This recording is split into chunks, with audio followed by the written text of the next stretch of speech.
você colocar a fé, vai dar certo.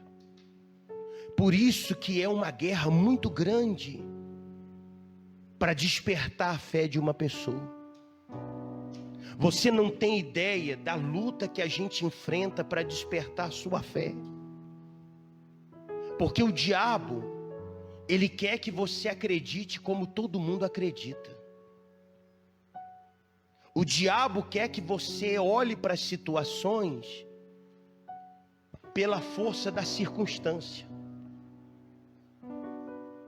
Talvez você está aqui, você tem um familiar, ou você que está em casa, e você ouviu dos médicos que essa doença não tem cura. E o médico não mentiu para você. Ele não mentiu para você. Porque o que a ciência, o conhecimento dele mostra, é realmente isso, que não tem cura. Talvez você está passando por um problema de saúde, que a medicina, os tratamentos dizem para você que não tem jeito. Mas a palavra de Deus diz que tem. E o diabo, ele jamais vai querer que você enxergue essa situação com os olhos da fé. Ele quer que você enxergue com os olhos da lógica, da razão. Porque aos olhos da lógica, não tem jeito. O médico não mentiu, ele não te enganou. A lógica está mostrando para ele que não tem jeito. Os exames, a situação está mostrando que aquilo ali não tem recuperação. É os olhos da lógica, da razão, que é natural. Mas Deus quer que você olhe para essa situação com os olhos da fé. Vocês estão me compreendendo? Quem está me compreendendo? Espera aí, se pela lógica, pela razão, não tem jeito, o que eu tenho a perder se eu usar a minha fé? Pensa comigo. Vamos supor que eu tenho uma doença. Não tenho doença nenhuma. Nenhuma. Tenho nada. Nada. Vamos supor que eu tenho uma doença que o médico o médico virou para mim e falou assim: ó, Márcio, a situação sua é essa. Tem jeito não, tem o que fazer não. Não vou nem fazer cirurgia porque não dá nem para abrir. Abrir para fechar. Porque não tem mais o que fazer. Está desenganado. Você vai ter aí alguns meses de vida. Só, diante da doença. Porque não é a doença que determina quanto tempo você vai viver. Você pode morrer agora estando cheio de saúde. Eu posso morrer agora estando cheio de saúde. Quantos médicos que estavam cheios de saúde estavam tratando um paciente, que o paciente vivia enfermo, o médico já foi e o paciente está aí até hoje se tratando. É ou não é verdade? Sim ou não? Então, peraí, foi diagnosticado que eu estou doente, que não tem mais o que fazer. Eu já estou desenganado. O que eu tenho a perder se eu usar a minha fé? O que eu vou perder se eu usar a minha fé e o milagre não acontecer? Não vou perder nada, eu já estou desenganado mesmo. Para mim já não tem jeito mesmo. Vocês estão me compreendendo? Quem está me compreendendo? O que você tem a perder se você colocar dentro de você o seguinte: a partir de agora eu estou curado. A partir de agora eu estou curado. Eu estou curado, esse mal não está em mim mais, eu estou curado. Você colocar isso dentro de você, você começar a alimentar esse pensamento, porque a fé é isso, a fé é um firme pensamento.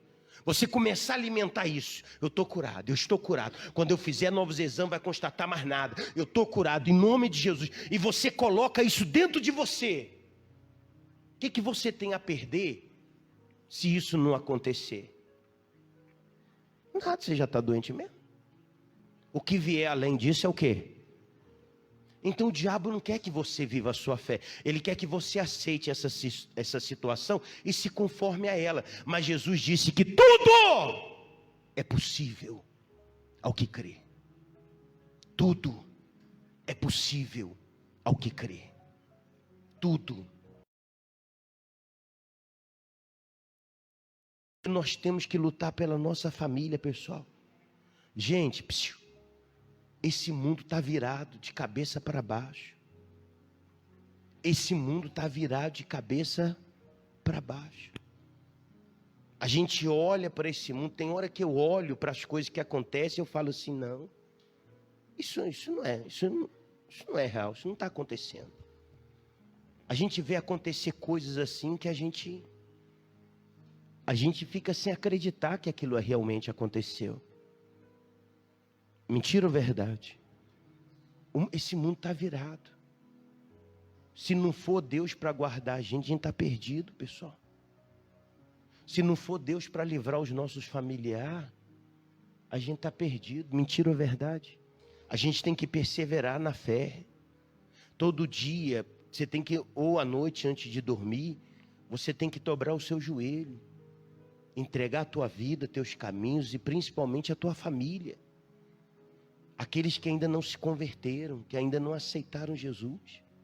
Dobrar o joelho, pedir para Deus ter misericórdia, alcançar eles. Porque esse mundo, meu amigo, só Deus. E bispo, vai melhorar? Vai não, a tendência é piorar cada vez mais e mais. Essa é a realidade. A tendência desse mundo é piorar cada vez mais e mais. Você veja que hoje os valores estão trocados. Os valores estão trocados. O filho que cresce em obediência aos seus pais, seguindo o ensinamento dos seus pais, ele é crucificado aí fora. O filho que é louvado aí fora é aquele que não está aí para nada nem para ninguém. É ou não é verdade? Que desrespeita os pais e faz um monte de coisa errada. Esse tem valor. Mas aquele que é criado de maneira correta, honrando pai e mãe, esse aí, meu amigo. Então a gente vê cada coisas assim que deixa a gente triste. Por isso que a gente tem que estar de joelhos. Deus, guarda a nossa casa. Guarda a nossa família. Guarda o nosso ente querido. Se alguém chegar perto dele, oferecendo algo, um entorpecente ou qualquer tipo de droga que vai escravizar, liberta, tira essa pessoa de perto dele. Porque é terrível, pessoal. Só quem tem um filho, uma filha, escrava das drogas, sabe o que eu estou lhe dizendo. Pessoa se sentir impotente diante de uma situação. Tem tanta família aí, pessoal, sofrendo, você não tem ideia. Por isso que a gente tem que estar de joelhos, orando. E se você está aqui, tem um familiar que se encontra viciado, ele vai passar a ter nojo dessas desgraças, dessas drogas. Ele vai passar a ter nojo. Ele vai sentir mal, só de sentir o cheiro, ele vai vomitar, ele vai sentir mal. E ele vai vir para a presença de Deus em nome de... Porque a nossa oração tem poder. Diga, a nossa oração tem poder. A sua oração tem poder, você é da fé.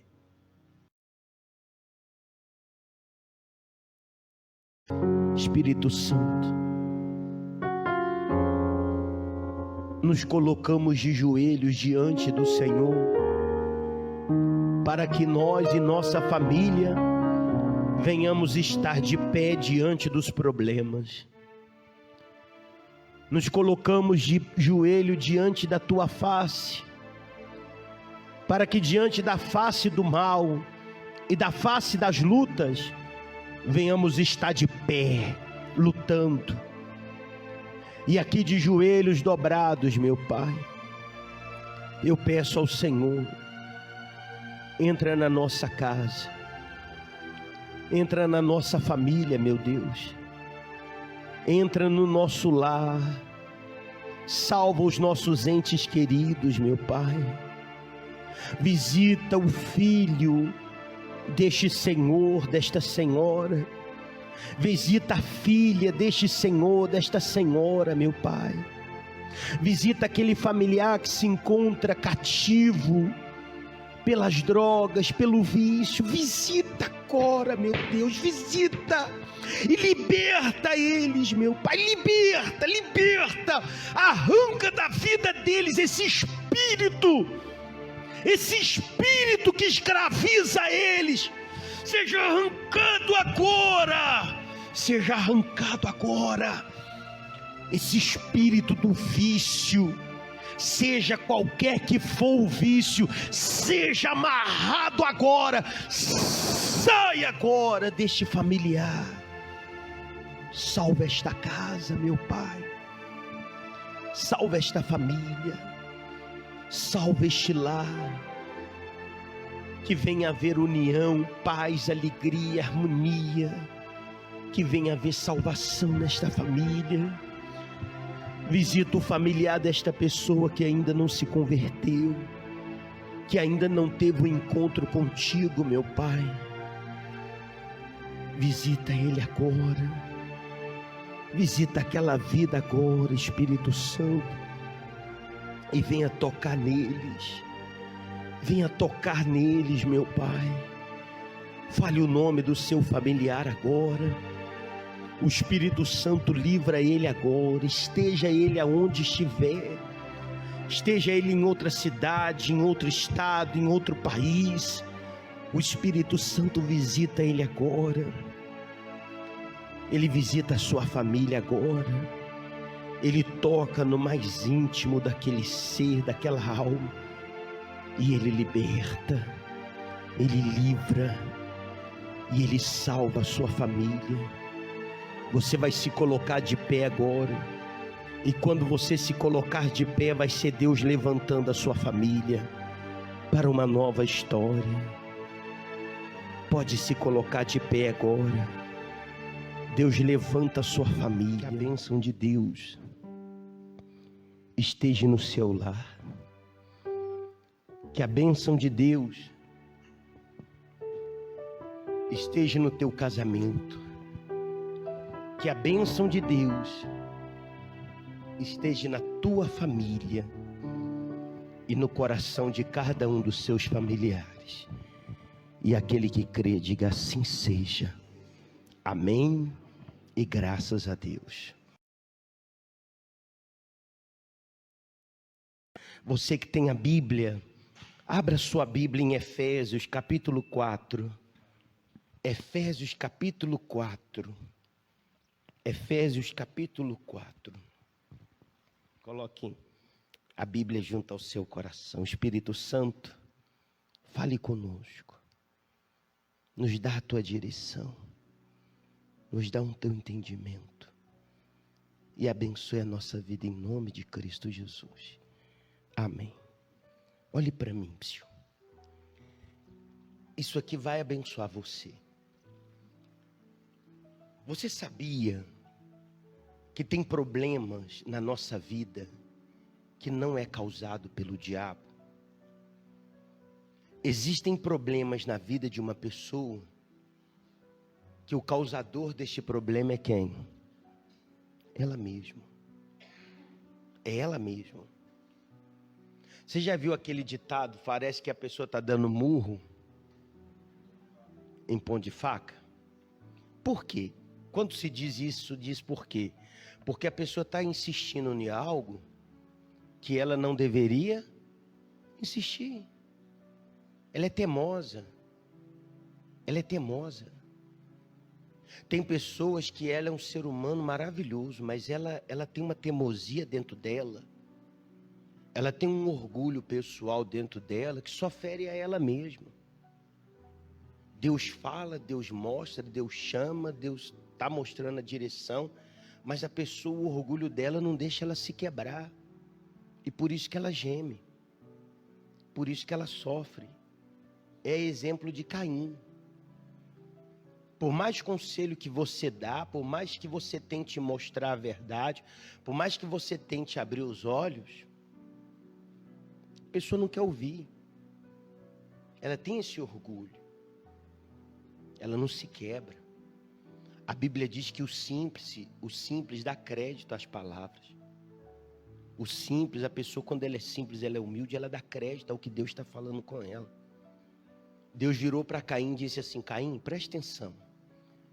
O que está dentro de você, no seu coração, é contra ti. O que está dentro de você, o que você pensa, o que você acha, o que você está decidindo é contra você. É contra você. O pecado está à porta e está batendo. Mas cabe você dominar, cabe você fazer o que é bom, o que é certo. E Caim insistiu em fazer o que era errado. E por ele insistir em fazer o que era errado, ele teve uma marca. Ele se tornou uma pessoa errante. Quando você foge daquilo que Deus tem para você, você se torna uma pessoa errante. Quando você foge do seu chamado, cada um de nós tem um chamado, você sabia disso? Ou você acha que você está passando por essa terra só por passar? Você tem uma missão, você tem um chamado. Eu não sei qual é o seu chamado, eu sei qual é o meu. Eu sei qual é o meu.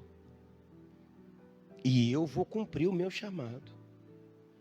Eu vou partir desse mundo cumprindo o meu chamado. Eu vou partir desse mundo cumprindo o meu chamado. Eu fui chamado para pregar o evangelho. Eu fui chamado para ganhar alma. Eu fui chamado para fazer o que eu estou fazendo. E eu vou partir desse mundo fazer o que eu sempre fiz. Vou partir desse mundo fazendo o que eu sempre fiz, ganhando alma, falando de Jesus, ajudando as pessoas, levando as pessoas a Deus. Porque esse é o meu chamado. Esse é o meu chamado. Você tem um chamado. Talvez o seu chamado não é o mesmo do meu, que é sair pregando o evangelho. Eu não sei qual é o seu chamado. Talvez o seu chamado é ser um empresário. E através do seu dízimo, da sua oferta, dá condições a gente abrir igrejas por esse mundo afora. Talvez o teu chamado é ser um membro da igreja, é ser um obreiro, uma obreira, ser um pastor. O que você tem que entender é que você não pode partir desse mundo sem cumprir o teu chamado. Porque aqueles que estão em Cristo, Jesus, eles não vão passar pelo tribunal de Deus. Porque no tribunal de Deus vai ser o julgamento. E aqueles que estão em Cristo Jesus, nenhuma condenação, já passou da morte para a vida. Vocês estão me compreendendo? Quem está me compreendendo? Aqueles que estão em Jesus, que caminham na fé e andam com o Senhor Jesus, não serão julgados. Por quê? Porque Cristo já pagou o preço por nós. A sentença que era contra nós, Cristo já cumpriu ela. Então não há sentença. Se não há sentença, não há julgamento. Se não há mais crime, não há julgamento. Mentira ou verdade? Jesus se tornou réu em meu lugar. Então, se Jesus se tornou réu em meu lugar, eu vou ser julgado pela mesma coisa que Jesus tomou para ele? Não. Aqueles que estão em Jesus não vão passar pelo tribunal de Deus, mas vão passar pelo tribunal de quem? De Cristo. E o tribunal de Cristo vai ser o seguinte: me mostra as tuas obras. Eu te chamei para isso. Eu te arranquei do mundo, morri na cruz por você, te trouxe para a minha presença, te trouxe para a minha casa, e o teu chamado era esse, você não cumpriu. Nós vamos ter que prestar conta, você vai prestar conta. Bispo, mas eu não sei qual é o meu chamado, então hoje nós vamos orar. E todos os dias você vai orar. E você vai dizer assim: meu Deus, qual é o meu chamado? Porque se você estiver fora do seu chamado,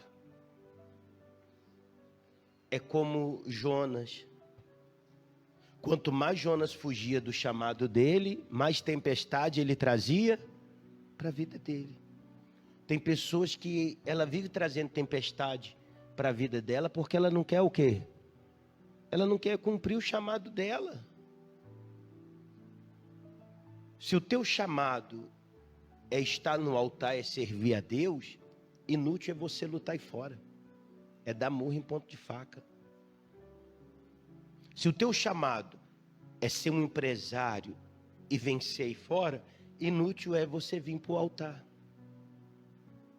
Inútil é você vir para o altar. Porque você não tem que estar, você tem que estar onde Jesus quer que você esteja no seu chamado. A cada um Deus deu um talento. A uns deu 5, a outros deu 2 e a outro deu o quê? Deu 1. Qual o talento que Deus te deu? Qual o seu chamado? Qual é o seu chamado? Você está cumprindo ele? Você está cumprindo o seu chamado? Será que você não está em um lugar onde não é seu? Será que não há uma resistência em você? Jesus está falando, e você não. Por isso que você está aí dando murro em ponto de faca. Diz assim, olha, Efésios capítulo 4, do versículo 10 em diante. Efésios 4, 10 em diante. Aquele que desceu é também o mesmo que subiu acima de todos os céus para encher todas as coisas. O Espírito Santo, através de Paulo, aqui estava falando de quem? De Jesus. De Jesus. Aquele que desceu e aquele que subiu. Ele mesmo, quer dizer, Jesus, ele mesmo concedeu uns para o quê? Apóstolos, outros para o quê? Profetas, outros para o quê? Outros para pastores e o quê? E mestres, com vistas ao aperfeiçoamento dos santos, para o desempenho do serviço, para a edificação do corpo de Cristo. Você veja que a cada um ele chamou para alguma coisa. Um ele chamou para pastor, outro para mestre, outro para profeta, outro para evangelista, outro para apóstolo. Cada um Deus chamou para algo. Cada um de nós temos uma missão. Você não está passando por esse mundo de bobeira não. Você tem uma missão. E você tem que cumprir ela. Você tem que cumprir ela. O viver fora do chamado é como um peixe. Você já viu aqueles peixinhos dourados que tem no aquário? É dourado ou vermelho? Aquele peixinho bonitinho, quem já viu? Sua casa tem aquário? Quem na sua casa tem aquário? Você está lá diante do aquário, você vê o peixinho lá, ele está calminho, está quietinho, te traz até uma paz. É ou não é verdade? Se você colocar a mão ali naquele aquário e levantar aquele peixinho para fora d'água, como é que aquele peixinho fica? Ele fica se batendo. Você olha para a carinha dele, ele está desesperado. É ou não é verdade? Aí você abaixa a mão assim, é ele entrar dentro da água, a feição dele muda na hora e ele fica calmo. Não é assim? É ou não é? Por quê? Porque ele fora d'água, ele está fora de quê? Do ambiente dele. E ele fora do ambiente dele, ele fora da onde ele deveria estar, ele fica aflito, ele se debate, ele fica agoniado, ele não sabe o que fazer. Por quê? Porque ele está fora. Ele está no lugar onde ele não deveria estar. Ele não foi criado para estar ali fora d'água. Ele foi criado para viver dentro da água. Ele foi feito para viver dentro da água. Você foi feito para viver dentro da vontade de Deus, dentro do chamado. Por isso que você vive aí na vida aí se debatendo, e quem olha para a tua carinha só vê desespero e dor. Você está fora do teu ambiente. Você está fora do lugar onde você deveria estar. Você veja que quando traz aquele peixinho para a água, na mesma hora ele tem paz. Porque ele passa a estar onde ele deveria estar. Se você pega um animal que não foi criado para viver na água e joga ele na água, ele se debate, ele fica desesperado, porque ele vai afogar, ele vai morrer. Mas se você tira ele dali, ele passa a ter paz. Porque ele não foi criado para estar ali dentro da água. Você não foi chamado para fazer a tua vontade. Você não foi chamado. Tem pessoas que Jesus chamou ela, não foi para ela fazer fortuna. Jesus chamou ela para servir. para servir. E se ela é serva, se ela tem um coração desejo de servir, amém. Porque ela sabe que a riqueza, a nossa verdadeira riqueza não está nesse mundo não, pessoal. Tudo aí, ó, está tudo entesourado para o fogo. Você veja o homem, a pessoa, ela trabalha, luta, se esforça, trabalha, luta para construir um patrimônio que no final da vida ela morre e fica tudo aí. Fica tudo aí. Ela lutou a vida inteira para construir algo que ela mesma muitas vezes nem desfruta. Fica tudo aí. O nosso real tesouro, o verdadeiro tesouro está no porvir. Está no porvir. Se Deus, é como eu disse, se Deus chamou você para ser um empresário, para você arrebentar de ganhar dinheiro, então você vai ser. Você coloca no chamado, fala, meu Deus, eu estou aqui. O que o Senhor me chamou foi para mim ser amanhã uma coluna da tua obra. Então seja a coluna, seja fiel, cumpra o teu chamado. Faça aquilo que Deus chamou você para fazer.